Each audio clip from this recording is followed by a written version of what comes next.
turi mu rugendo. Babyeyi bana namwe rubyiruko, ibibazo bijya mwibaza ku mahame y'ukwemera n'inyigisho za Kiliziya Gatolika mukabona muvana ibisobanuro byabyo ubu ntibikiri kure yanyu. Nimutega amatwi ikiganiro turi mu rugendo mutegurirwa n'ubunyamabanga bw'inama y'Episkopi Gatolika mu Rwanda, kikanyura kuri Radio Maria Rwanda kuwa gatandatu kuva saa 11 kugera saa 11 n'igice zo ku mugoroba, no kuri Radio Isango Star kuwa gatanu kuva saa 12 n'igice kugera saa 1 zo ku mugoroba. Mushonje muhishiwe rero, nimugacikwe n'ikiganiro turi mu rugendo, igiseke gisesekaye ibisubizo by'ukwemera.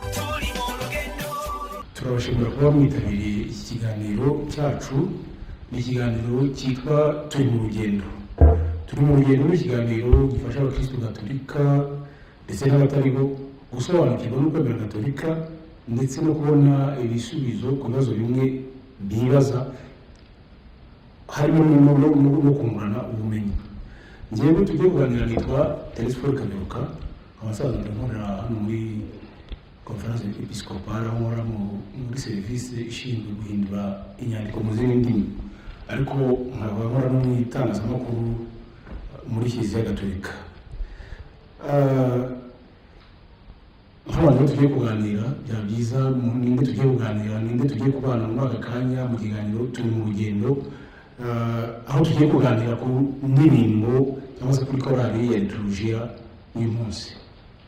Nakoze nitwa Padiri Fabian Hagenimana, nkaba ndi umusaseredoti wa Diocese ya Ruhengeri, nkaba nkorera ubutumwa bwa buri munsi muri Nesu Ruhengeri, ariko n'ubundi butumwa umwepiskopi amaye nkabukora kubera bana indirimbo, rero nkaba nabwo narakuze mbikunda.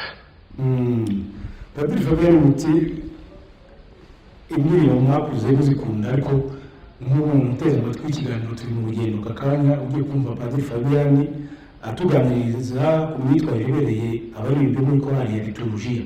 Ubundi muri domaine muri igice kijyanye n'indirimbo mufitemo ubuhe bumenyi, ubuhe bunararibonye? Sinzi niba ari ubumenyi bwinshi, ariko mfitemo urukundo n'umurava. Nagize amahirwe yo kumenya ibya muzika aho gatoya, nkiri mutoya, nkiri umwana mu mashuri abanza, byarindi by'amanota ya muzika. Nyuma niga mu seminari nto ya Rwesero, mbona bangira icyizere, bangira n'umwarimu w'indirimbo, ubwo ndetse ngerageza no guhimba indirimbo nkiraho mu seminari n'ubu ziririmbwa, ariko nkomerezaho ngenda nunguka n'ubumenyi mu buryo bwiza bwo guhimba indirimbo no kuziririmba neza, ariko mfasha n'amakorali uko nshoboye. Uyu munsi rero tuganire ku myifatiye ibereye abaririmbyi bo muri korali ya liturujia. Mutangire mugiye cyo mutubwira mu by'ukuri kuri korali ya liturujia. Korali ya liturujia n'abakristo bari mu butumwa bwo gufasha abandi gusenga kuko nabo banyuzwe. Ubwo rero harimo ingingo nyinshi. Icyambere n'abakristo rwose banyuzwe n'ubukristo, bakanyurwa n'umuhamagaro wo gufasha abandi babinyujije muri korali, ariko bakabafasha ku byabanyuze gusenga.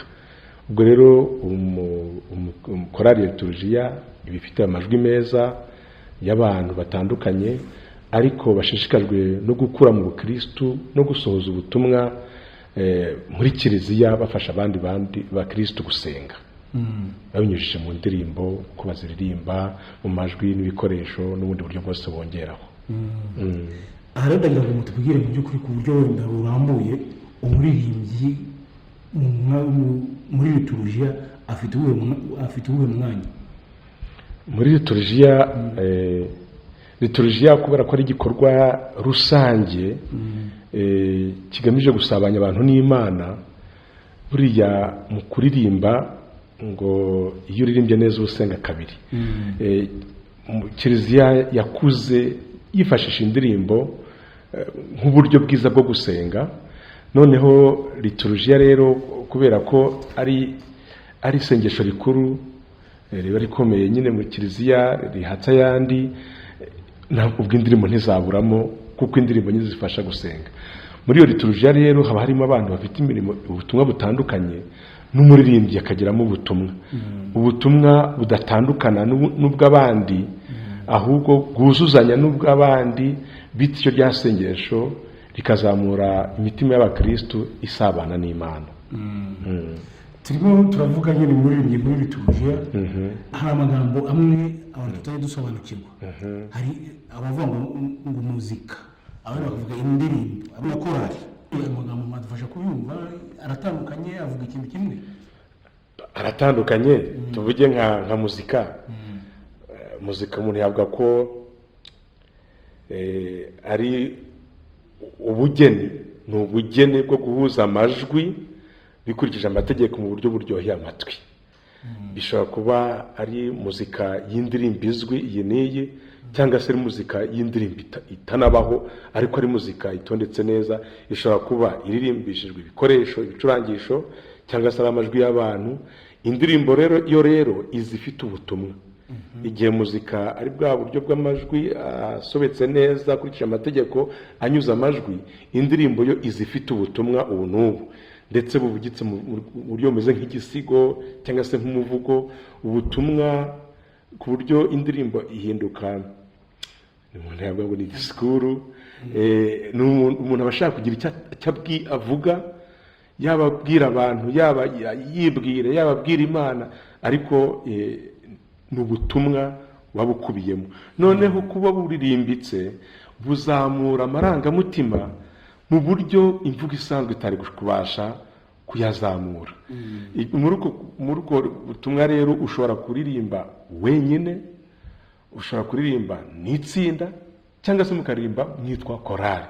Korali ryo rero rikaba noneho itsinda rifatika, rifite uburyo ryagabanye mu byiciro bitandukanye by'amajwi. Ashobora no kuba ariko korali y'ijwi rimwe nabyo biremewe. Iryo tsinda rero rikaba rihujwe n'ubwo butumwa bwo kuririmba.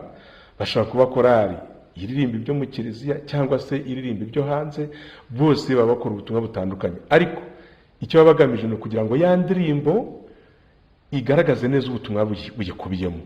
Ntabwo icyo kigamije ari uko bigaragaza, ni bwa butumwa baba bagamije kugaragaza mu buryo bwiza bushoboka. Korali rero ishobora kuba iya kiliziya cyangwa se ikaba korali isanzwe iririmba ibintu byo hanze, ntabwo ziba ziteye kimwe. Aha mwumva mudusobanuye ku buryo bwumvikana muzika, indirimbo ndetse na korali. Ariko n'ubundi ndagira ngo n'uburyo tutarava kuri ibyo bisobanuro mudufashe kumva. Hari ibyo twumva mu indirimbo z'Imana, ahandi tukavuga ngo indirimbo za liturujia. Izi ndirimbo ni zimwe, bimeze bite ahangaha? Hari abishobora guhurira cyangwa se bikanatandukana, ariko indirimbo za liturujia ni indirimbo z'Imana. Icyo tucyumva, indirimbo z'Imana ziri mu murwi w'indirimbo, indirimbo za liturujia ziri mu murwi w'indirimbo z'Imana, ariko indirimbo z'Imana zitari za liturujia. Aho mujye muduha n'ingero zifatika. Indirimbo rero z'Imana ni indirimbo zifasha abantu gusabana n'Imana, zavuga Imana, cyangwa se zaba isengesho, cyangwa se zakangurira abantu kugana Imana. Izo ni indirimbo z'Imana muri rusange. Iyo rero zibaye za liturujia, ziba zifitanye isano n'ibice ibi n'ibi cyangwa ibihe binibi bya liturujia. Tuvuge nk'ibice bya liturujia, hari indirimbo yo kwinjira, hari se tubabarire, hari indirimbo Imana isizwe mu ijuru, indirimbo y'amasomo, indirimbo yo gutura, indirimbo yo guhazwa, ntama w'Imana, indirimbo yo gushimira muri liturujia, indirimbo cyangwa se noneho mu bihe binibi, mu gihe cya batisimu, mu gihe cyo gukomezwa, ndetse na liturujia yo gushyingura. Izo ni indirimbo ziba zaragenewe ibikorwa bya liturujia, cya gikorwa rusange gihuza abana b'Imana kugira ngo kibasabanye n'Imana. Naho iz'Imana muri rusange zishobora kuba izo nyizo za liturujia, ariko zishobora no kujya mu ndirimbo nziza zifasha umuntu ku giti cye cyangwa abantu benshi aho baba bari hose ku mutima, ariko zirimo n'ubutumwa basabanya n'Imana, zikaba indirimbo z'Imana. Ndetse nanavugiraho ko hari n'ibyo umuntu yavuga ngo ni indirimbo za roho. Izo nazo ni izindi, zo ni indirimbo, ubwo umuntu yavuga ati indirimbo za roho niwo mu rwi munini, hanyuma indirimbo z'Imana ukaba mutoya kurushaho, hanyuma indirimbo za liturujia zikaba muto kurushaho. Indirimbo za roho nizifasha roho y'umuntu, zishobora no kuba ari za roho zitarimo ibintu byerekeranye n'Imana, zarimo ibintu byerekeranye n'Imana, ariko uko karirimba ashobora kuba ari muzika isanzwe itanaririmbye, ukumva harimo ubutumwa bwiza buryoshye, cyangwa se ukumva uburyo icurangitse gushishira umutima ibutera ubuhehere. Ubwo urumva ko hari indirimbo za roho, indirimbo z'Imana, indirimbo za liturujia zigenda zisumba mu buryo buryo. Ubwo rero ko mu bitubwiye neza ko liturujia ashobora kuba ifite ibintu bisaba igiherekeranye mu bijyanye n'indirimbo. Yego. Birahari. Liturujia rero ikintu cya mbere ni uko buriya ni igikorwa gikomeye gisabanya abantu n'Imana. Muri icyo gikorwa rero bisaba icya mbere ubukristo. Ni ubukristo. Buriya kuvuga ngo ndi umuririmbyi w'indirimbo za liturujia utari umukristo, haba harimo ikintu gikocana. Gisaba ubukristo, kigasaba n'umutima wa gikristo, n'umutima noneho wo gufashwa no gufasha abandi. Ubu ibyateye nuko abaririmbyi benshi usanga baza kwigaragaza ngo kwemeza ibyo ngibyo rwose baba bayobye. Agomba kuba ari umukristo ufite n'igishika cyo kugana Imana. Mbese avuga ati ndi mu rugendo, kandi Nyagasani yantoreye muri urwo rugendo, yanyeretse ibyiza, ampa n'impano y'ijwi ndetse n'ububwenge n'igihe birumvikana, none mbishyize hamwe nk'ituro kugira ngo mfashe ngane Imana, mfashe n'abandi bakristo gusenga. Ibyo rero biba bisaba ko muri izo ndirimbo za liturujia, muri uko kuririmba, muri uko gusenga, uririmba adaheza abandi, ahubwo afasha abakristo nyine nk'uko umutima mu mubiri ukwirakwiza amaraso mu bice byose by'umubiri, nawe niko afasha abakristo kwinjira muri bwa busabane n'Imana binyuze muri bya miririmbire. Ubwo rero biba bisaba ku ruhande rwe, hari ibyo bimusaba, hari n'ibyo bimusaba mu mikoranire n'ikoraniro ryaba ari akabanza kurimenya, azwiye mu kuririmba bikahinduka isengesho. Ubwo nyine na bya bice bindi, abasomyi, abahereza, padiri uza kwigisha akanayobora igitambo cya misa, ibyo byose byuruzuzanya bigahinduka isengesho rinogeye Imana. Hari ahantu muvuze ariko numva ntanyuzwe neza cyane. Hari igihe abaririmbyi baririmba tukabaha amashyi, aho twumva ko baririmbye rwose batwemeje, numva musa nkaho muri kubinenga. Ntabwo icyubahiro ni icy'Imana. Buriya hari akabazo dufite cyane muri Kiliziya Gatolika ko urubuga rwo kuririmbiramo indirimbo z'Imana muri rusange hari mu misa, ariko ubundi indirimbo za liturujia ni iza liturujia, indirimbo z'Imana muri rusange zishobora no kuririmba n'ahandi. Tukaba dukeneye n'ibihe by'ibitaramo rero. Igitaramo bishobora kuba igitaramo cy'amasengesho cyangwa se igitaramo cyo kugaragaza ubushobozi, wenda gishobora kuba cy'amasengesho aho kigaragaza ubushobozi bw'amakorali. Icyo gihe rwose twabaha amashyi n'impundu, tukabaha n'amafaranga n'ibindi. Ariko ubundi muri liturujia kiba kigamijwe ni icyubahiro cy'Imana, ntabwo ari icyubahiro cy'abaririmbyi. Ngakeka rero ko umuririmbyi wajya kuririmba muri liturujia agamije kwemeza cyangwa gusarura amajwi, ubu ngubu aba yayobye. Tuba dukeneye gushaka urundi rubuga turaza kuboneramo ibyo byubahiro by'abantu, muri liturujia tukagiharira Imana.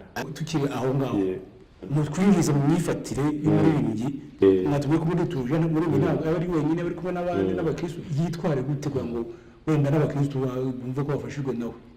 Umukristo mbere na mbere rwose agomba kugira umutima w'isengesho. Umuririmbyi mbere na mbere agomba kugira umutima w'isengesho, akumva ko yaje azanywe no gusenga. Icyo ntabwo kiba hose.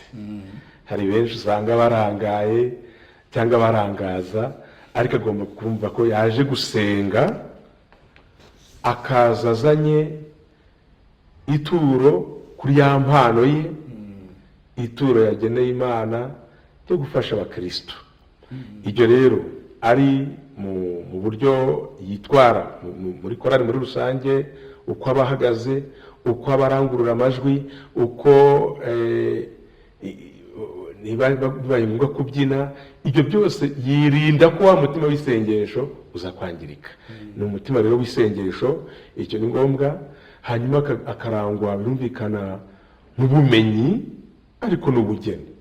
Hari ubumenyi, kumenya ibya muzika akabisobanukiwe, ntabwo kuba uri muri korali bivuga ko byanze bikunze ubizi, ariko hari utwuma kubuzi uburyo bw'amajwi ukuntu agomba kugenda neza yuzanya n'andi baba bitojwe. Hanyuma akagira n'ubugeni, kubiririmba nk'umuntu mbese bimuva ku mutima. Hanyuma muri iyo miririmbire akaririmba agira ngo afashe abandi. Ubwo rero bigaterwa nanone n'uburyo korali muri rusange yateguye indirimbo. Ariko icyo nasaba nyine ni uko korali yiteguye indirimbo kubera ko yaje gusenga no gufasha abandi gusenga, izirikana abangaba mfasha turaza guhuza nituririmba iyi ndirimbo cyangwa iyi ngiyi, ese nituririmba muri ubu buryo cyangwa ubu ngubu, turaza guhuza kugira ngo bize kugira ikoranire. aho mworeye ngo dusobanure neza bamugani korali uburyo korali yateguye indirimbo. Yego. Hari ibyo mwatangiye mutubwira, hari indirimbo z'Imana n'indirimbo za liturujia. Ubundi gutegura indirimbo ubundi wahuye kuzihitamo gute nk'abaririmbyi ba liturujia? Mu gutegura indirimbo uhitamo ukurikije igice cya liturujia birumvikana.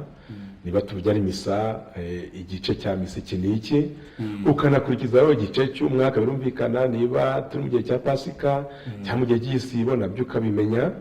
Hanyuma mu gutegura byose kugira ngo umenye iyi ndirimbo ni indazana cyangwa ni iyi, ukareba ikoraniro. Hari igihe uri mu ikoraniro ry'abantu bazi bya muzika, tuvuge nk'iyo uririmba mu Nyakibanda cyangwa mu seminari y'i Kabgayi, urimo kumwe n'abantu babisobanukiye kurushaho. Icyo gihe hari urwego rw'imiririmbire bumva iri mu rwego rwabo bafasha gusabana n'Imana. Ariko ushobora no kuba wibereye ku giturage aho nyogokuru ari, umusaza ari, atasobanukiwe n'izo ndirimbo zihambaye cyane. Uwo nguwo uhitamo ukurikije uti aka karamugera ku nzoka, noneho nanyurwa n'ubutumwa bumunyure, isengesho rize kunyura Imana, amata abyara amavuta. Yego rero icyo ngicyo ntawavuga ngo hitamo gutya hitamo izi, ahubwo reba aho ndi ni hehe, abo ndi bufashe ni bande. Utaba nka wa muntu wagiye kwigisha abakecuru, atari ko abakecuru harya babwire mu Gitaliyani, mu Gisipanyolo cyangwa mu Cyongereza. Bifite ikibazo wenda banaburaye, bifite ikindi kibazo, baganirize ku bijyana n'ubuzima bwabo bwite. Ni mu ndirimbo rero, mu guhitamo indirimbo ntacyo bimaze kwemeza umuntu udashobora no kwemera. Hari n'igihe ushobora kuvuga ngo ndemeza, abantu bakumva ko wahanitse ariko ntacyo batahanye. Ibyiza hari indirimbo zihanitse zimejya urubuga rwazo. Ntabwo rwose indirimbo iba nziza cyangwa ibe mbi kuko irimo amashyi cyangwa ihogereye cyangwa se irimo ubuhanga bukomeye. Oya, reba ikoraniro nibyo rero guha icyerekezo. Ibyo rero nkanabivugira ko abaririmbyi nyine iyo ari abakristo umutima barawugira. Iyo atari abakristo, kuko birashoboka, ushobora no kuba wanditswe mu bitabo by'ubukristo ariko utari we, udafite na gahunda yo gutera intambwe. Iyo atari abakristo, hari ibyo tujya tubona mu maparuwasi nyine, ukabona umuririmbyi yaje kuririmba, akaza mu misa yaje kuririmba, akazagaruka yagarutse kuririmba, agenzwa no kwemeza. Yaba atari buririmbe atubwiye misa si inyumva. Ubwo rero nk'uwo n'ubundi kumbwira ngo hitamo indirimbo izi n'izi, ikigamijwe ntabwo muba muhuje, niba muhuje gahunda. Iyo muhuje gahunda y'isengesho rero, ubwe aba afite uwo mutima, ariko agashimishwa no gusangiza umutima n'abandi baje akurikije uburyo ikoraniro riteye. Numvise mwakumubwira mutsindagira ngo umuririmbyi uvuga ko yaje kwemeza. Ahangaha ngo hari indirimbo nshyashya zigenda ziza. Izo ndirimbo mwumva tubikoze uburyo zazabona aho zazabona umwanya. Indirimbo nshya n'izishaje zigeze kuba nshya, nta kibazo kirimo. Ariko buri indirimbo nshya, hari indirimbo nshya, hari ubundi navuze abakristo nabo bagomba kwiga muri liturujia nibyo rwose. Indirimbo nshya nazo zigomba kwinjira kuko nizo kuze zigeze kuba nshyashya. Ariko umuririmbyi ufite umutima, iyo bishobotse mbere yo gutangira misa bitewe n'ikoraniro, ashobora kubigisha inyikirizo ku buryo nabo baza kugira ukuntu binjiramo. Bitanashoboka ubwo mu guhitamo akareba ati ariko iyi ndirimbo nituyiririmba uko amajwi ari busohoke, uko ururimbo rwayo ruteye, injyana yayo, ese biri bufashe abakristo? Burya indirimbo nziza nta nubwo yihishira. Iyo urangije gusenga uyikoresheje, umva umuntu agenda akaririmba wenyine cyangwa hari akantu kamusigayemo. Niba rero ikibazo dufite nuko abahanzi b'ubu ngubu aho gutekereza umutima, atekereza ubwenge, bikarangiza ibintu byaratwaye abaririmbyi igihe kirekire cyane biga indirimbo, ariko mu kuririmba ugasanga bayisoje abakristo bose basinziriye, uretse bo bashaka amashyi no kwemeza. Birumvikana ntibashobora kwemeza abantu bose kuko bemezwa n'abazanywe no kwemera, ariko ubundi tuba twaje kwemera Imana, ntabwo twaje kwemera korali. Ubwo rero aho ngaho twakagombye kureba ko indirimbo nshya tuba twayitekerejeho nk'isengesho aho kuyizana nk'agashya, kuko hari abakeka ko udushya twose ari twiza. Oya, turashyira muri liturujia turebe n'injyana ko bagomba gukurikiza iki guhitamo nyine indirimbo, niba ari gutura, ari igice cyo gutura, bari igice cyo guhazwa, injyana aba ariho umutwungura ubumenyi. Ku birebana n'injyana, ntabwo indirimbo inyura umutima kuko ari amashyi cyangwa se ihogereye. Burya indirimbo ivuye ku mutima uko yaba kose, yaba mu mashyi yaba atari mu mashyi, igera ku mutima, wa mutima ukabaduka ugasabana n'Imana. Dufate nk'urugero, indirimbo za Rugamba usanga nta mashyi arimo, ariko zirimbitse mu buryo bugera ku mutima. Hari indirimbo nanone zirimo amajwi ane zoroheye n'abakristo basanzwe batamenyereye ibya muzika, zaba amajwi ane ndetse zirimo mu buryo bavuga ngo buhogereye. Hakaba n'indirimbo z'amashyi n'ingoma zoroshye, hari n'izigoranye kuririmba kandi zirimo amashyi n'ingoma, ukaba wayiririmba abakristo bataha ntacyo batangiye kubera uburyo ihimbitse, harimo ubugeni bukeya, wenda umuhanzi yarishinze ubwenge bwe n'ubumenyi ntazanemo wa mutima. Ku buryo rero ku byerekeye injyana sinakubwira ngo tubigenze dute, nakubwira nti niba uri umukristo ufite umutima uzirikana ko uri musabana n'Imana ukanasabanya n'abakristo n'Imana, byanze bikuze uzamenya indirimbo ikwiye. Ntabwo uzaza kugora abakristo, nta nubwo uzaza kwigora ngo urangire baza kugusukira amazi ngo indirimbo ngo yari ikomeye. Ari abakristo bambwiye umunsi umwe, nabonye batahagijwe mu kiliziya, ese kuki mutahagijwe? Ubwo ni abaririmbyi nyine ndimo mvuga, kuki mutahagijwe? Ngo reka padiri aririmba indirimbo ikomeye, bityo tugakomeza kuririmba ntidushobore guhazwa. None indirimbo kuza guhazwa, ubwo ririmbaga ibiki ubundi bwo? Nibyo byose nyine uwo mutima w'isengesho niryo banga. Hano ku njyana aho mutubwiye amashyi, ingoma, ubundi muri muzika ya liturujia n'ibyo bikoresho bya muzika byemewe bishobora gukoreshwa. Liturujia ya kera yakoreshaga orgue, ariko nyuma yo gufungura mu buryo burushijeho cyane cyane mu nama ya kiliziya ya kabiri, ubu turirimba mu ndimi zacu bwite, dushobora gukoresha ibikoresho byacu bwite, ushobora gukoresha ingoma, ushobora gukoresha imyuguri, ushobora gukoresha umuduri n'ikembe, ahubwo dukoresha nanone na gitari, dukoresha na synthesizeri. Nta gikoresho ubundi gihejwe, ariko biratozwa, kuko hari ibikoresho bikoreshwa mu buryo buniga amajwi cyangwa bukayarengera cyangwa bikarangaza abantu. Ibikoresho rero ubundi biherekeza amajwi, ntabwo ari amajwi yerekeza ibikoresho. Ubwo rero ntabwo navuga ngo igikoresho kiremewe.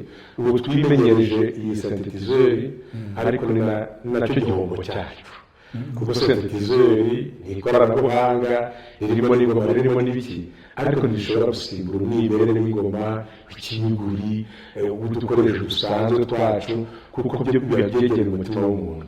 Izi synthesizeri ikindi kandi usanga zikenera n'amashanyarazi, zigakenera n'ubundi buhanga budasanzwe, ku buryo twari dukeneye kumenya ubukungu twibitseho tukabukoresha aho kwishinga ibyarangije gukorwa n'abahanga ngo batuyobye batujyana mu tuntu turaturyoheye, ahubwo tukitoza gukoresha neza ingoma, imyuguri n'utundi dukoresho twa muzika twacu, ndetse na gitari. Burya muri Afurika tugira gitari zitandukanye, na gitari buriya hari uburyo yinjizwamo bikaryoha, atari za zindi zirangira cyane wumva zo zumvikana zonyine, ariko hari uburyo ibintu byuzuzanya. Ku buryo rero icyo tubuze ari amatwi n'umutima byo kuryoshya isengesho, ugasanga birabomboranye turashungana na sentetizeri, ariko ubundi ikoresho hari ubwoko bwinshi.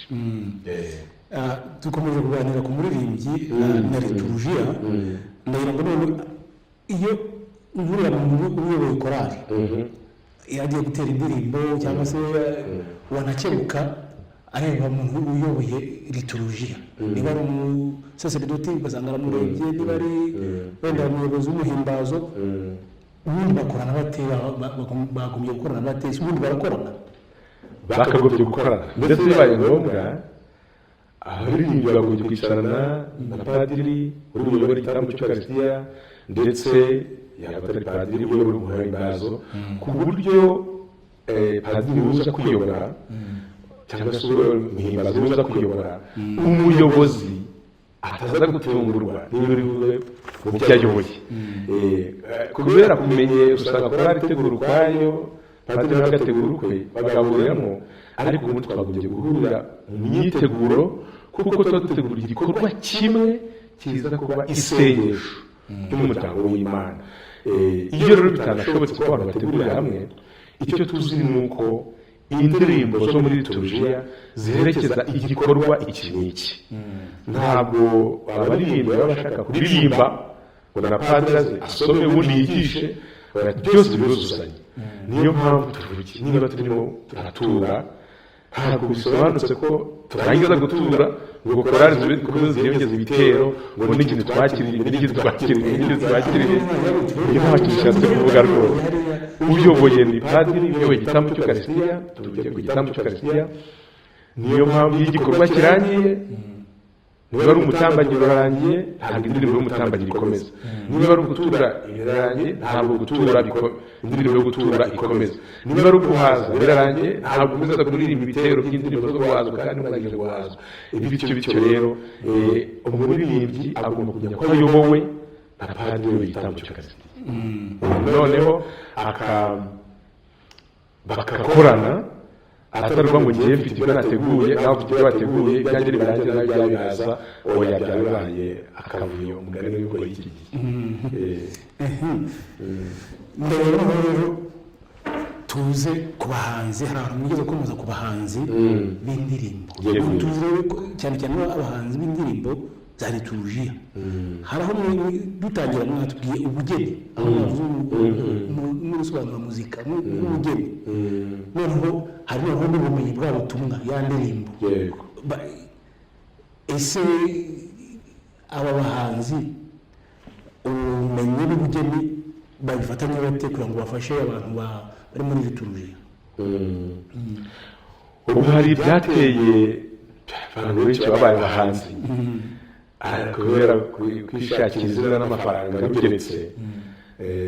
No muri liturujia rero hari abantu bishakira n'izina aho gushaka izina ry'Imana bibaho, ariko ubundi umuhanzi w'indirimbo za liturujia n'Imana yahaye impano y'ubugeni.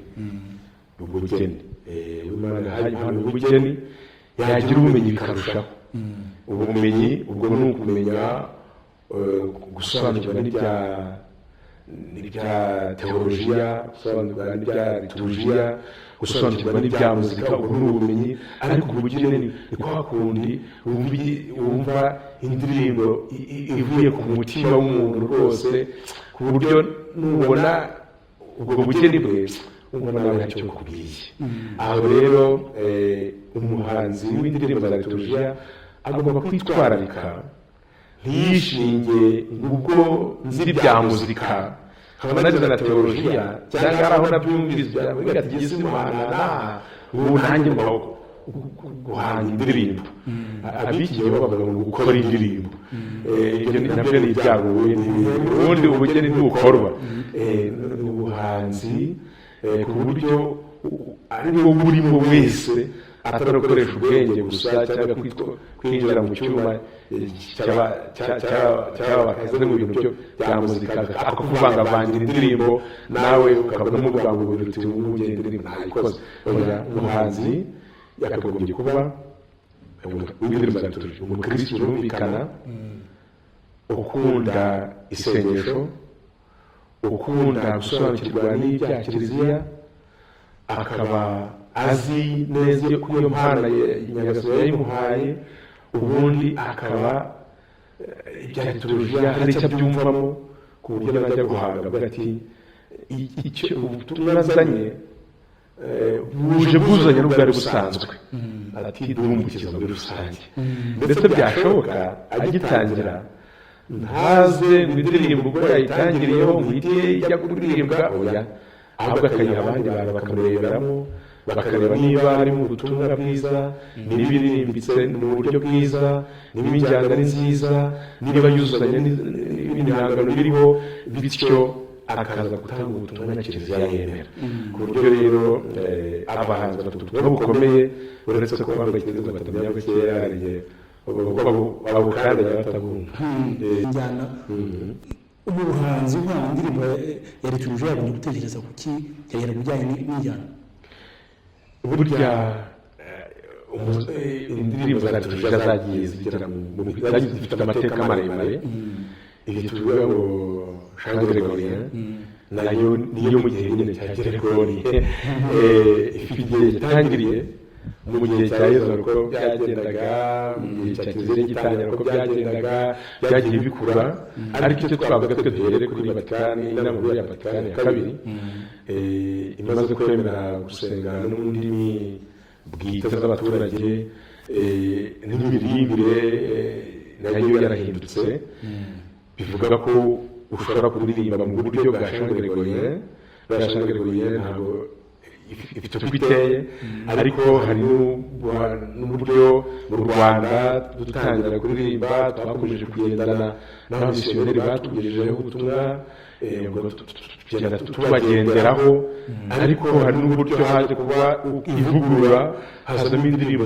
zubakiye ku njyana nyarwanda bwite injyana nyarwanda bwite arizo bita ngo Jean Populaire nazo ziraza ku buryo ibi byose ni ubukungu ntawe wavuga ngo iki ngiki oya iki ngiki ni cyiza iki ni kibi oya ahubwo icyo nasaba abahanzi ni ukutigana buriya iyo wigana abandi ntabwo ubona umwimerere wawe ibyiza washima nibyo muri Kongo wabishima n'ibyo Uganda ukabishima n'ibyo muri Zambia ukabishima n'ibyo byose ukabishima ariko uvuga uti iwacu mu njyana mu miririmbire tugiye mu muco neza ni gute nahanga mu buryo buza gutuma indirimbo iba inyarwanda koko hari rero abakunda kwigana abo bati muri Kongo baririmba gutya natwe dukore gutya ibyo ntabwo ari byo mu Rwanda muri Munyarwanda n'umuco w'u Rwanda kuwusobanura bigora abantu bamwe na bamwe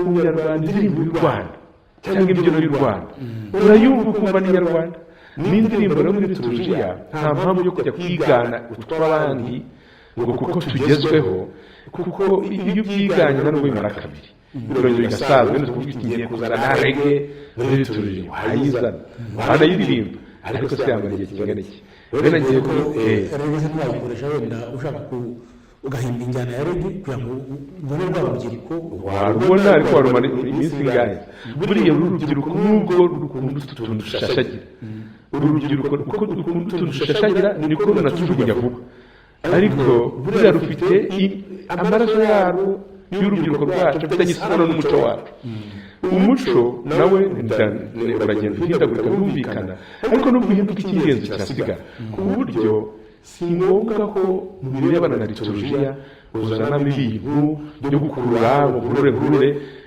oya burya uwanyuzwe n'Imana ntabwo ategereza ishashagira nta nubwo ari kuzana ishashagira ngo abantu birwe n'Imana muri bya bitaramo twavuze za ndirimbo z'ibitaramo indirimbo z'Imana ziririmba mu bitaramo cyangwa zo gususurutsa abantu nta kibazo ariko muri liturujia gerageza ube hafi y'imitima y'abantu umuco n'imyumvire y'abaturage urumufasha abakristo n'umufasha ku buryo utajya kure cyane urubyiruko naho rugeze urubyiruko kumenya aho rugeze biragoye cyane biragoye ari ababyeyi baribura ari amashuri akibura na leta ndetse akenshi iribura urubyiruko kumenya aho rugeze biragoye hari igihe utekereza ko rugeze aha rwarahasize cyangwa rukiri inyuma ku buryo rero njye nagira n'abahanzi gukomera ku nganzo nyarwanda nyirizina kuko ari ubukungu bwinshi tujye kubirebana n'injyana rwose hari igitabo mwarimu Gamariyeri Bonimana yanditse kirimo injyana nyinshi cyane kandi zo zavuye mu Rwanda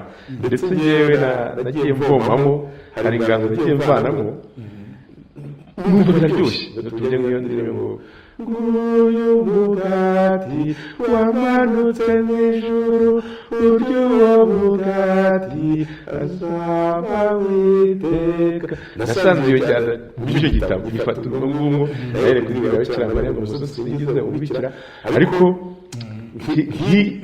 indirimbo mfite ziri muri iyo njyana zikuye aho ngaho ku buryo rero ubukungu bw'u Rwanda ni bwinshi kuri tudakeneye kujya kwitwereza ubona kugira ngo turyohereze abantu ntabwo abantu b'isengesho mbere ntabwo ari ukwiryohereza tugomba no kumenya ko Yezu Kristo yabisobanuye dushaka kukurikira yibagirwa ubwe aheka umusaraba we abona ubukurikira ku buryo ibintu byo kwiryohereza kujya mu bintu by'Imana ushaka kwiryohereza ushaka musukari ni ukureba hafi cyane rwose ni ukureba ibi byafasha abantu ku buryo namara kuririmba akaba bari kumwe wenda nta baririmbyi nta korari bari kumwe bashobora guterana ya ndirimbo nabo ubwabo nka famiye yagize misa cyangwa se umuryango remezo nabo bashobora kuririmba ntabwo dukeneye gushakisha kuko umuco w'u Rwanda urakize cyane wabishobora kwigana iby'amahanga akaza nabyo bibaho ariko si byo byihutirwa n'ubwo mwitwa umuhanzi buri muri make nuko umuhanzi w'ibihembo ya liturujia nuko yaba yari umuntu wujuje ibintu iki none nkaho ingana n'ababwira umukristo ariko umukristo sobanutse mu bitabo iyo uvuga umukristo ni uwa Kristo ni umwigishwa wa Kristo ni uwiyemeje kugendana na Kristo icyo ni icya mbere icya kabiri ufite impano yo guhanga washoboye kumva ko hari ayifite icya gatatu ufite ubumenyi mu bya muzika ubumenyi bisaba kuba budasanzwe ubumenyi nubwo bwaba buciriritse hari ukuntu ushobora kuba umuhanzi utazi kwiyandikira amanota ariko uzi byibuze uti indirimbo igira inyikirizo ikagira n'igitero cyangwa se ninakururuka itya hari ukuntu ari ibyo ugomba gusobanukirwa ibyo bose bafata ibikoresho by'iki gihe birimo ubwo bumenyi bose ibyo ntabwo ari ubuhanzi abo ni abakozi b'indirimbo bajya gukora bakore wenda biryohereze wenda bashimwe bemeze ariko ubundi umuhanzi ni umukristo ufite impano usobanukiwe byibuze mu buryo bugereranije n'ibya muzika akaba asobanukiwe n'ibya liturujia ko tuvuga abahanzi b'indirimbo za liturujia akaba akunda Imana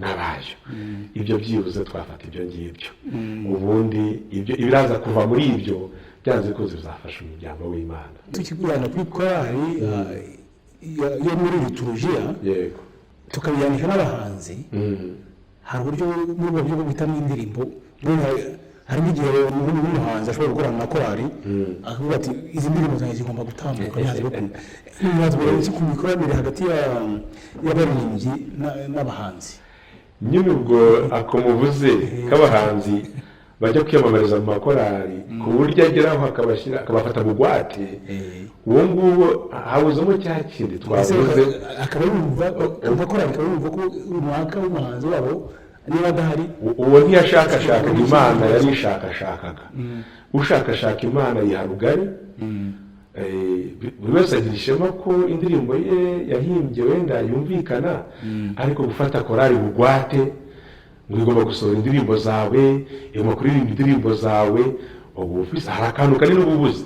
Ugendana na Kristo, ikintu cya mbere gihita kimurangana kwiyoroshya, yicisha bugufi kuko asanga atabikwiriye ko ari imbaraga za Roho Mutagatifu zimukoresha, bityo akagenda ahubwo yakira n'indirimbo z'abandi, akanigereranya, akareba umusanzu we ugira icyo wongera kuzari ziwe, kandi hagira undi musanzu uboneka nawe akawakira.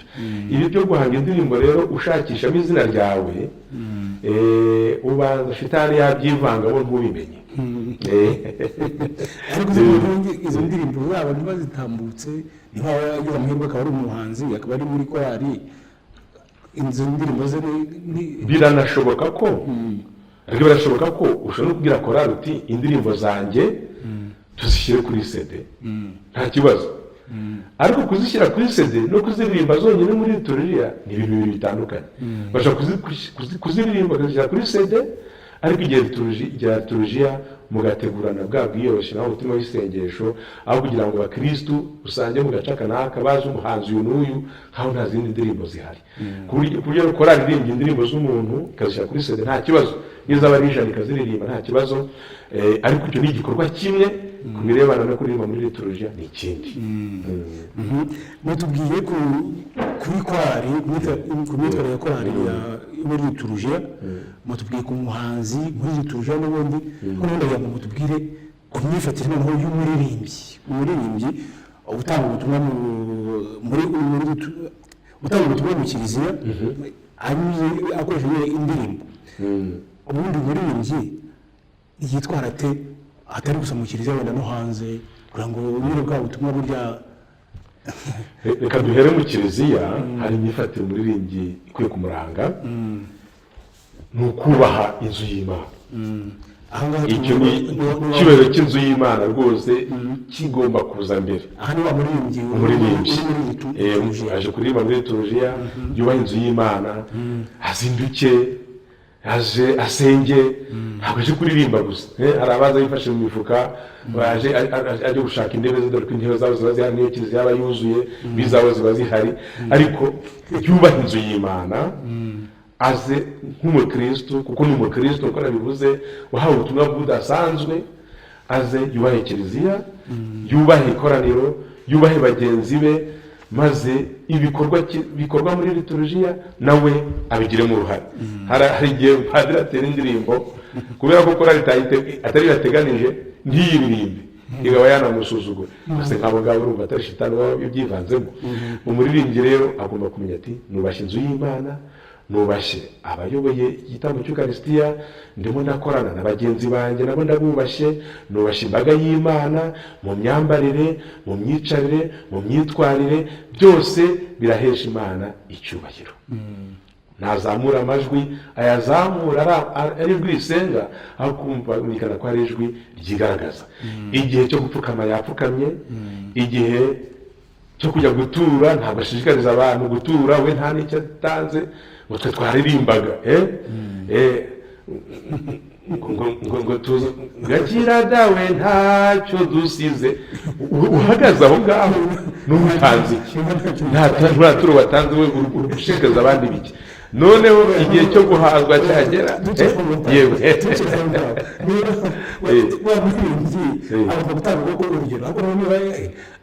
agomba guhitamo indirimbo, aje kuririmba ryatoro ntayo afite, iyo ndirimbo ntazayiririmba ngiyo ngiyo. Ni ikibazo nyine, ubundi si turariburate, iyi turariburate ntacyo naribura ry'ibiceri, ariko ku mutima riba rihari. Ntabwo aba yaje kuririmba ngo abandi bafashwe n'ibitamufashije, ku buryo ariko si ubundi umuntu aba yaje mu kiliziya nyine atura icyo afite, ariko ntumbwire ko kugira ngo umuririmbyi bisaba kuba umukene. Ntabwo bisaba kuba umukene, ntabwo yakagombye rwose kuvuga ngo nawe ubakira ntacyo dusize, mu kanya nanone gutura, mu kanya tubone mu kabare, bihuriye hehe? None agere nyuma ashishikariza abandi guhazwa, nitwegera meza, abandi baragenda, wowe ntugenda. None urashishikariza abandi ibitagushishikaje gute?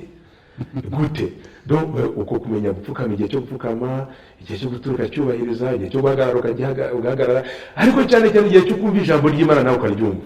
Hari igihe usanga abantu bo muri korari igihe cy'ijambo ry'Imana bari guherezanya impapuro, bari kumvikana ku ndirimbo bari buririmbe, akaba abantu baje gukora iki muri kiliziya. Kurikira ijambo ry'Imana, none indirimbo ziri bukurikire ribe ryo kwikiriza rya jambo ry'Imana.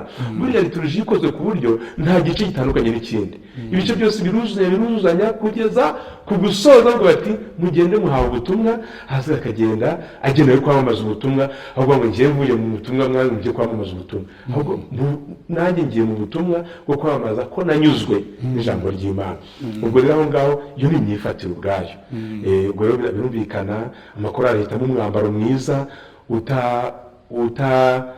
ubaha Imana, utarangaza abantu, ndetse n'abaririmbisha buri ibintu byo kwambara udukoti sinzi wabizanye, kumva ko umuririmbisha agomba kwambara agakoti agasatuye ibindi impande zombi uko bakagenza ko birakareba.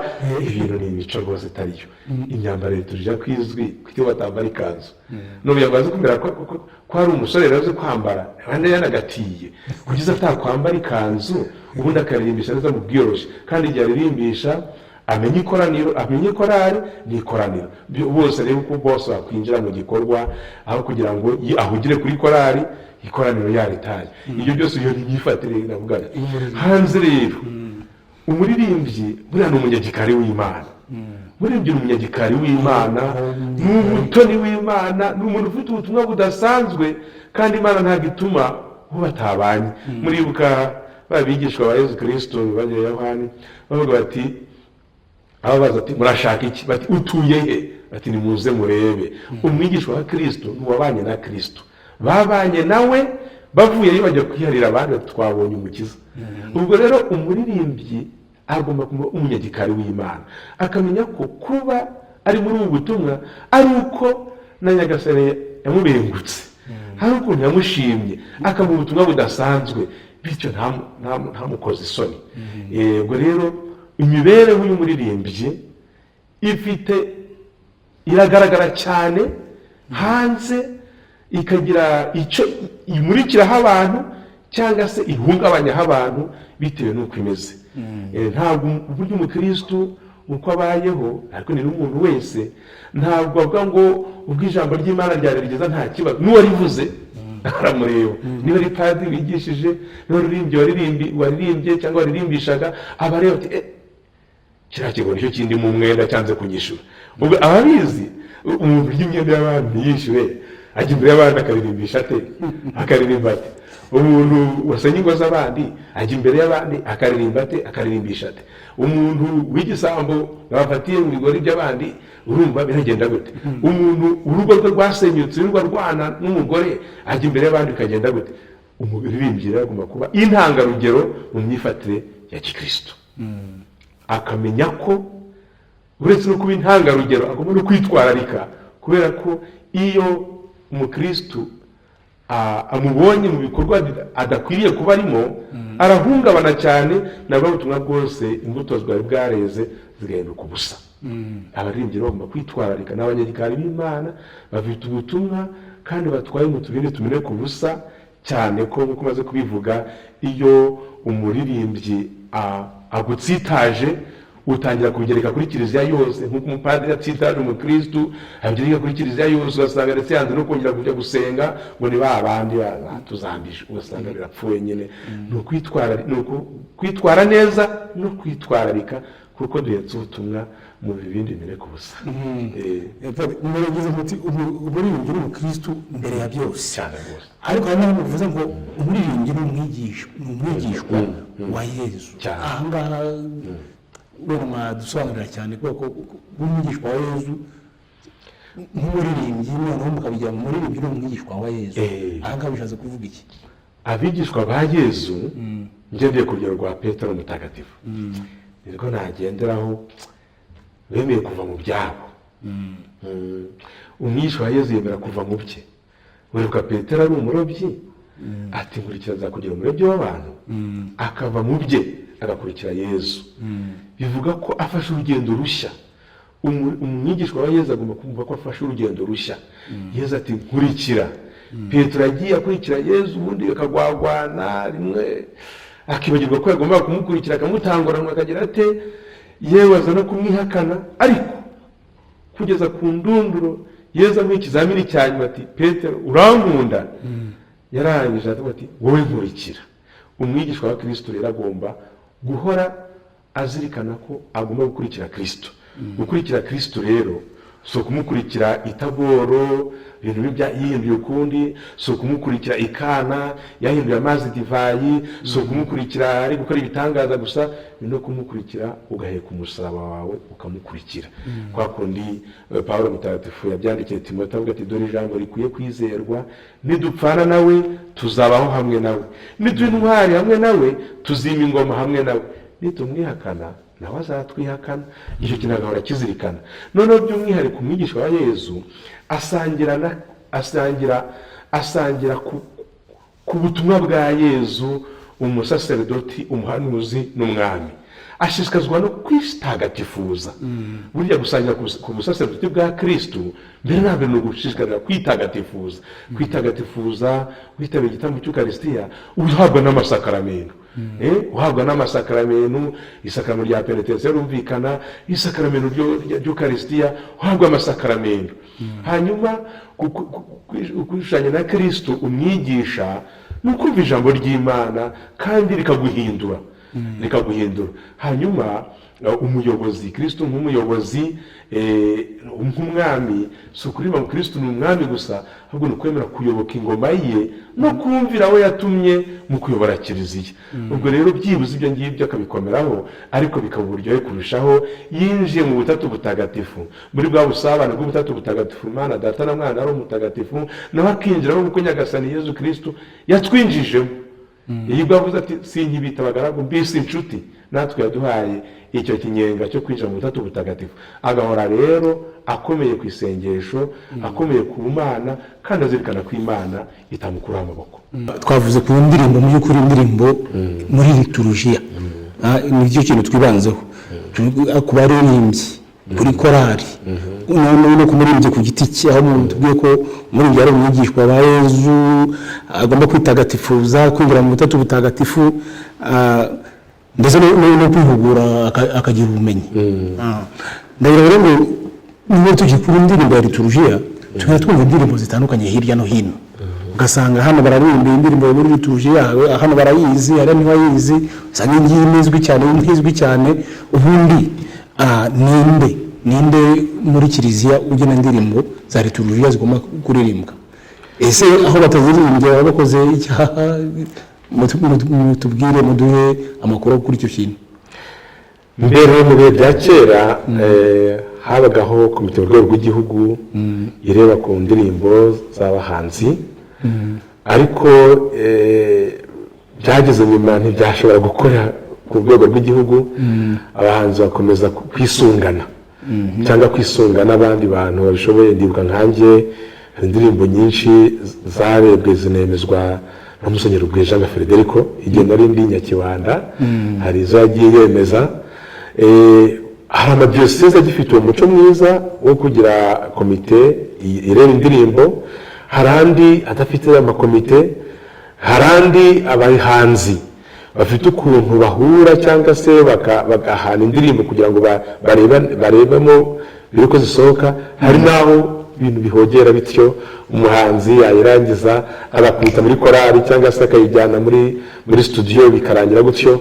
Birababaje. Icyo navuga kuba hari ikibazo, ndivuga ko kigomba gukomeza kuba ari ikibazo, nakorwa ubuvugizi abadukurikira rwose, tugashaka uburyo byibuze mu rwego rwa diyosezi abahanzi bakaba bazwi n'indirimbo mbere kugira ngo zinjire mu bakristo, zibe hari uwazirebyemo abe yazisinya ati zingizi ari ubutumwa, ari ururirimbo, ari injyana, iyi ndirimbo izafasha kuko ikoraniro ry'Imana.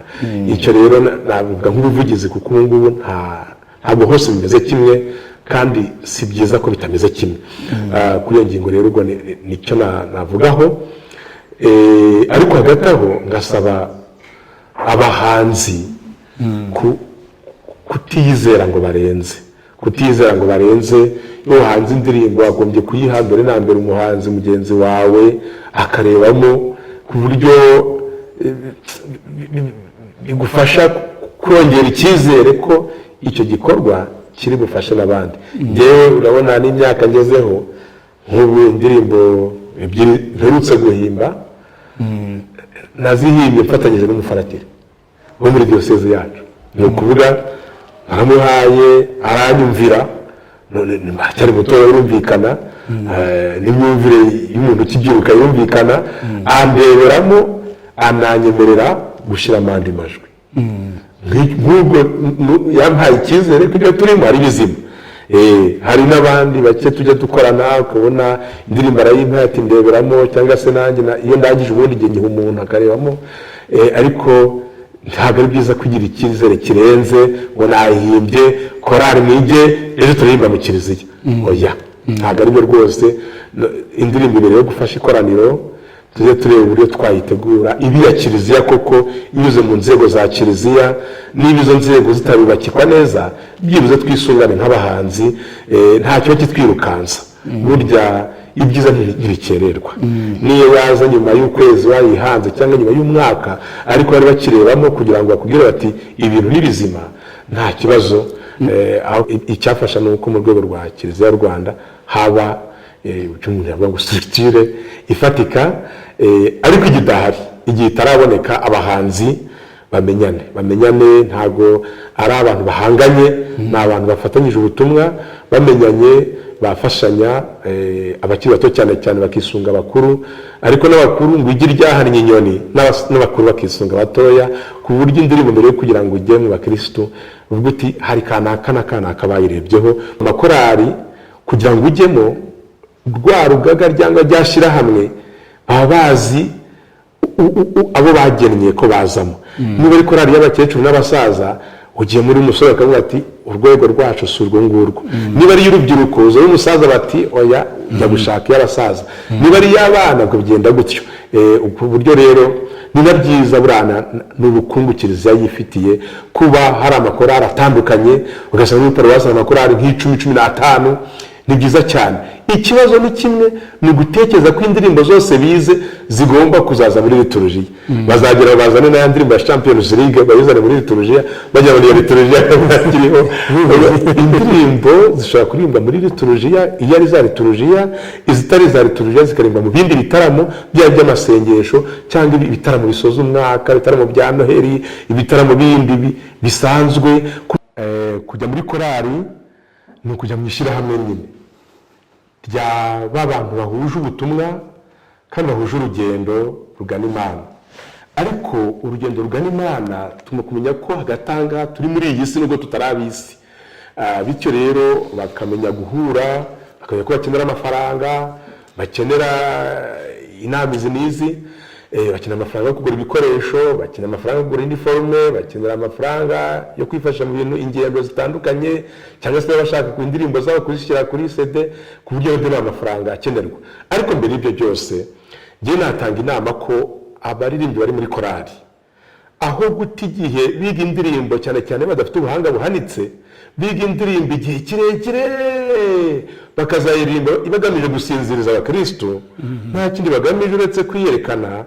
Rwose nabagira inama gusubira neza mu ndirimbo zizwi, kwigisha bumva ziri mu rwego rwabo bashoboye, ubundi bakabona n'akanya ko kuganira ku ijambo ry'Imana, akanya kuganira ku buzima, ako kanya ko kuganira ndetse no ku bibazo by'ubuzima bugarije birimo n'ibibazo by'iterambere, bakaba banafashanya cyangwa se bakagirana inama ukuntu bakora ikibina, nubwo ikibina gishobora kubasenyera rimwe na rimwe, ariko bakigiraho n'ibindi birebana n'imico y'iki gihe cyangwa se isi ya none ukuntu iri kugenda ihutaza kiliziya. Ibyo ni za filozofiya na za teolojiya, bakabona akanya ko kujya muri ibyo ngibyo kandi byabashobokera, bakaba bazi ko muri gahunda yabo y'umwaka hari umwanya w'umwiherero. Ibyo byose bituma bakura, aho kujya kugwingirira muri korari ngo usange umuntu arimo arabwira abantu ko Imana ikiza ariko we yaramuhirimbije. Ibyo nubwo Imana idakiza byo gutanga amafaranga, ariko burya ntabwo ikiza umuntu ngo imushyire mu butindi bitari ngombwa. Ni ngombwa ko umuntu atarangara ugakarangamira imana ubwo aho ngaho rwose ni ngombwa ko umuntu ahumva neza. Murakoze cyane rero kuri iki kiganiro cyiza muduhaye, ariko mbere y'uko dusoza hari ikintu twiza kuvugaho cy'abahanzi, tugarutse ku bahanzi, ku myitwarire cyane cyane uko bagenda bafata indirimbo ugasanga za ndirimbo nizo turi gukoresha muri liturujia. Aha ngaha hari ikintu mwamuje kutubwiraho ikindi. Sinasoza ntagaritse ku bahanzi n'abakunzi babo. Hari ukuntu umuntu ahanga indirimbo iraho izwi iririmbwa n'abakristu, ujya kumva ya magambo undi yayahimbye n'indi ndirimbo kandi ubona nta n'urusa yamwatse. Ibyo rwose ni ukwanduranya. Gufata indirimbo y'undi muntu ugafata amagambo y'indirimbo yazirikanye igihe cye akayashyira mu ruririmbo ruyabereye, ugahitamo kuyakoresha uko ushatse. Ibi rwose ntabwo ari byo. Niba hari abafitemo akamenyero guhindura indirimbo z'abandi, niba nabishobora, niba babifitemo impano nabyo birashoboka, bajye basaba uruhusa uwahanze indirimbo uwo mwimerere w'amagambo n'uririmbo abemerera ati mushobora gushyiramo indi melodi mushaka. Ni kimwe no kuririmba indirimbo umuhanzi yahanze ugashyiramo utundi tuntu tw'uturingusho atashizemo. Bisaba nabyo ko nyiri indirimbo aguha uburenganzira, kuko burya indirimbo yavuye ku mutima koko, uburyohe bwayo buba bufitanye isano n'ururirimbo yahawe, ndavuga melodi ndetse n'injyana umuhanzi nyirizina yayihaye, kuko biba byaramuvuye ku mutima, aba ari ubugeni. Ntabwo ari byiza rero ko umuntu afata indirimbo y'undi, njya nzumva indirimbo yanjye ni wowe rutare rwanjye, nagiye kumva numva umuntu yayihaye andi majwi yabikoreye Ubugande, hari andi majwi, ayo majwi yashyiramo ninshaka mbe ntari umuhanga mu by'amajwi, ariko uko nagahimbye nakanjye, noneho naza nsaba uruhusa tubyikosore tubisinye twembi tuti nahinduye nashyize muri ubu buryo nkoresheje ubuhanga bugezweho, ariko umutima wanjye uracyarimo. Ibyo rero ni byiza ko umuntu abizirikana. N'abakristu ubu ikoranabuhanga ryaraje nyine, ibyo ngibyo wenda bisa n'ibigezweho nibyo baba babiravuye kuri YouTube cyangwa ahandi bari guhererekanya, ariko ibyiza bajye baririmba indirimbo barebye umuhanzi niba ari originali cyangwa niba ari abandi baje kuyivangavanga n'utuntu, kabone nubwo twaba ari twiza. Ntabwo ari byiza ko twivuguruza umuhanzi ajyana mu baririmbyi indirimbo n'iyi n'abandi bajyana indi, usanga basa n'abahanganye. N'abakristo bibaza batari ku bundi igitero kiri cyo ni ikihe, uburyo bwiza bwo kuririmba ni ubuhe, kandi indirimbo nyirayo wayihanze ahari. Uburyo rero nako ngako nagira ngo ngarukeho. Kera wenda tukiri abana bashobora kuva mu Cyangugu ukaza mu misa wenda ku Kibungo, ugashobora kwibona muri lituje kuko za ndirimbo ziririmbwa z'abagabo zisa nk'ari zimwe mu gihugu. Aha nabandi ngo wenda muze gutanga ubutumwa ku bashinzwe guhitamo izo ndirimbo za lituje tugana ku musozo, n'abandi umwana wanyu muvuge niba mwibagiwe cyangwa se naba mwibagiwe kuri korali ya lituje cyangwa se no ku bahanzi n'abaririmbyi. Mu gusoza nagira ngo nibutse ko tugira amahirwe mu Rwanda, dufite abahanzi benshi. Mbere wasangaga ari abo mu seminari nkuru gusa cyangwa se abapadiri, ariko ubu ngubu abahanzi ni benshi, uretse abo ngabo bize mu seminari nkuru cyangwa se abapadiri n'abandi noneho bahanga. Ibi ni byiza cyane, ubu ni ubukungu twibitseho. Ubwo icyo nakomeza gusaba ni uko mu rwego rw'igihugu, mu rwego rwa komisiyo ya liturujia, badufasha kugira ngo bigire icyerekezo gituma imbaga y'Imana ifashwa, ndetse tugasagasira indirimbo za liturujia yo mu Rwanda. Byashoboka umuntu aho ari hose mu Rwanda akisanga, bitabaye ngombwa ko buri paruwasi igira Imana isizwe mu ijuru yayo, ikagira credo yayo, ikagira n'ubutagatifu yayo, kuko iyo bigeze aho ngaho birangira tutanaziranye, wajya tubaye abanyamahanga bamwe ku bandi. Ibyo rero abahanzi nabo nkabwira nti, iyo ugiye guhimba indirimbo utekereza utari ku bundi iyari isanzweho ibuze iki, kuko burya ibishya byose siko bari byiza. sinime ko biba bifasha byanze bikunze, ahubwo bakomeze batekereze, nibatekereza muri liturujia hari uburyo bwo kuzirikana akareba ibice bimwe na bimwe cyangwa se ingingo zimwe na zimwe zitagarukwaho neza, ku buryo muri icyo gihangano cye, muri iyo ndirimbo biza kumvikana kurushaho, avuga ati nanjye ni umusanzu ntanze, aho kuvuga ngo ubu ngubu baririmbye inyobutatu ya kanaka nanjye yanjye bagomba kuyiririmba nanjye, ahubwo abahanzi bige kwinjira mu butumwa bwuzuzanya n'ubundi butumwa busanzwe buriho, hanyuma kandi bakorane mu buryo bwiza butuma batagongana cyangwa ngo bahiganwe, kuko iby'Imana nta guhiganwa, shitani niwe uzana ibyo guhiganwa no gucamo amacakubiri.